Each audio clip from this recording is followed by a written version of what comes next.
Hello! Today we're going to be talking about future continuous, what it is and how we use it.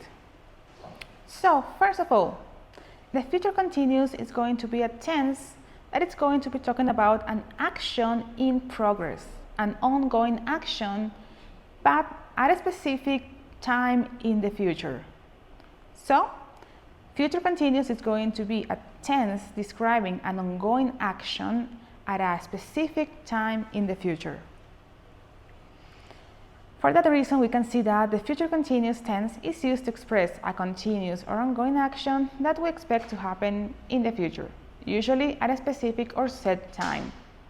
For example, let's take a look at the structure that we have on the right.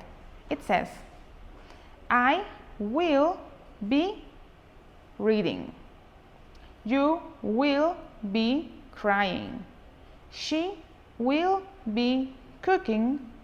They will be sleeping.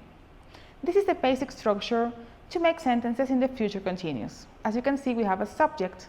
We have will to express that this is a future tense. After that, be, and finally a verb that ends in ing. For this type of sentences, we usually have time markers or time expressions at the end of the sentence that it's going to express at what time in the future this action is going to be happening. Some of those time expressions can be this time tomorrow, this time next week, at 9 tomorrow, at 10 next Tuesday, in 2 weeks, in 5 years, in 2 weeks' time, in 5 years' time, and so on. Basically, you're going to say specifically when this action is going to be happening using the structure of subject, will, be, and ing verb. So let's take a look at some examples and how we can make negative and interrogative sentences with the future continuous. For the affirmative, we already saw that we need to have will be followed by a verb that ends in ing. Some examples can be, I will be playing football. You will be playing football. He will be playing football. And then, when you want to make a negative sentence in the future continuous, all you need to do is you need to add not after will. For that, you can say will not, or you can use the contraction won't. Usually, using the contraction is going to be more common or preferred over the uncontracted version. So then the sentence is going to be, I won't be playing football. You won't be playing football. He won't be playing football. She won't be playing football. And so on. Then, when you want to make a question using the future continuous, just remember to change the order of the elements like we do in most questions in English. For that, you're going to start the sentence using will, then the subject, and then be followed by the verb ending in ing. Some examples are going to be, will I be playing football? Will you be playing football? Will he be playing football? Will she be playing football? To make it easier to remember, let's take a look at the comparison of affirmative, negative, and interrogative statements. For example, we will be playing football becomes we won't be playing football. And then for question, it turns into will we be playing football? You will be playing football. It's going to become you won't be playing football. And finally for question, will you be playing football? And lastly, they will be playing football turns into they won't be playing football. And finally, will they be playing football? So let's practice a little bit how to say or how to use future continuous for these sentences. At this time next week, let's take a look at the sentences. First we have Zara write letters. Tommy celebrate his birthday. The phone ring loudly. Thomas ride his bike.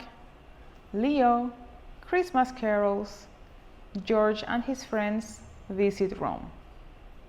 Okay, perfect. So let's take a look at these sentences. If you have your notebook handy, you can try to write down the answers to these exercises. You can pause the video now and complete it. After that, we're going to check the right answers. Very well. Let's see if you got it right. So for the first one, we have Sarah will be writing letters. For the second one, Tommy will be celebrating his birthday. The phone will be ringing loudly. Thomas will be riding his bike. Leo will be singing Christmas carols. And finally, George and his friends will be visiting Rome. Okay, this is how you create the sentences using future continuous for things that will happen at a specific time in the future. So let's see. We can use future continuous to express actions in progress at a specific time in the future, like I just mentioned. For example, at 12 o'clock tomorrow, we will be having lunch at school. You can also use it to refer to actions that are happening now and expected to continue in the future. For example, unfortunately, sea levels will still be rising in 20 years. And finally, you can also use it to ask questions politely about the future. Will you be bringing your friend to the party tonight? Okay, there you have 3 ways in which you can use future continuous to speak about the future, actions ongoing in the future. You can also please take a look at the structure that we just saw in the examples. For affirmative sentences, subject plus will be plus the verb ending in ing and an object. You will be studying. For negative statements, let's remember the structure is going to be subject plus will not, or the contracted won't, plus be plus a verb ending in ing. You will not be studying, or you won't be studying. And finally, for questions, you're going to have will followed by the subject, then be plus the verb in ing and the object. Example, will you be studying? Now let's think about you. What will you be doing tomorrow morning? Will you be taking the bus? Will you be going to school or to work? Think about it. So, to finish, we use future continuous to talk about ongoing actions that are going to happen at a specific time in the future. For that, we can use time markers such as by this time next week. You can say also by this time tomorrow, in a couple of weeks, in a couple of days, in 5 months, and so on. For this structure, the verb is always going to end in ing, and you can use will be and also won't be before the verb to have your sentence in the future continuous. Thank you so much.